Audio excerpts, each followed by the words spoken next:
নমস্কার দর্শক, আপনারা দেখছেন নিউজ পয়েন্ট বাংলা। আমরা কি 18 শতকের কোনো বর্বর যুগে বাস করছি, নাকি তালিবান শাসন চলছে বাংলায়? এই প্রশ্নটা তুলতে বাধ্য হচ্ছি, কারণ দক্ষিণ 24 পরগনা নরেন্দ্রপুরে যে ঘটনা ঘটেছে তা শুনলে যে কোনো সভ্য মানুষের গায়ে রক্ত হিম হয়ে যাবে। এক স্বাধীন দেশে গণতান্ত্রিক রাজ্যে একজন মহিলাকে টেনে হিসড়ে ঘর থেকে বার করে বিদ্যুতের খুঁটিতে বেঁধে প্রকাশ্যে মারধর করে মাথা চুল কেটে নেওয়া হলো। হ্যাঁ, ঠিকই শুনেছেন, মাথার চুল কেটে নেওয়া হলো।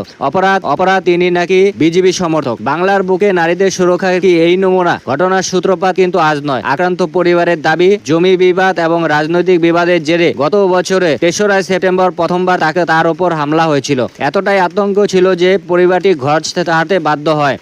পরে পুলিশের ভরসায় 9ই সেপ্টেম্বর বাড়ি ফিরলেও শান্তি মেলেনি। প্রতিদিন জুটছে হুমকি আর হ্যারাসমেন্ট। আর গত শুক্রবার ঘটল সেই চরম নৃশংসতা। একদল দুষ্কৃতী জোর করে বাড়িতে ঢোকে ওই মহিলাকে টেনে বার করে খুঁটিতে বেঁধে চলে অমানসিক অত্যাচার। শুধু চুল কেটেই ক্ষান্ত হননি নরপিশাচরা।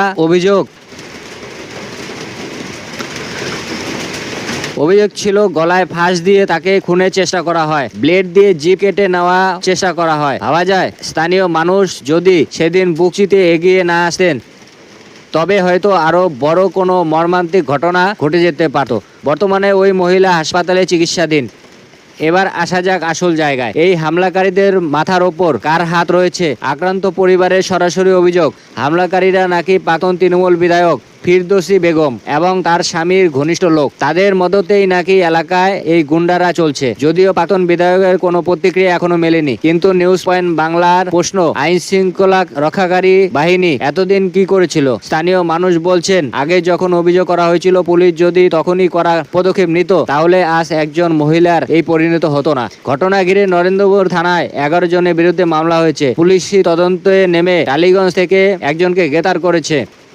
কিন্তু বাকি 10 জন কোথায়? তারা কি কোনো রাজনৈতিক ছত্রছায়া বুক ফুলিয়ে ঘুরে বেড়াবে? ভোট আসবে, ভোট যাবে, রাজনীতি চলবে, দলবদলও হবে, কিন্তু রাজনীতির নামে একজন মহিলার ওপর এই মধ্যযুগীয় বর্বরতা কি মেনে নেওয়া যায়? তবে নরেন্দ্রপুরের এই আতঙ্ক কবে শেষ হবে? পুলিশ কি বাকি অপরাধীদের খাঁচায় পড়বে, নাকি রাজনৈতিক চাপে ফাইল চাপা পড়ে যাবে? আমরা এই ঘটনার শেষ দেখেই ছাড়বো।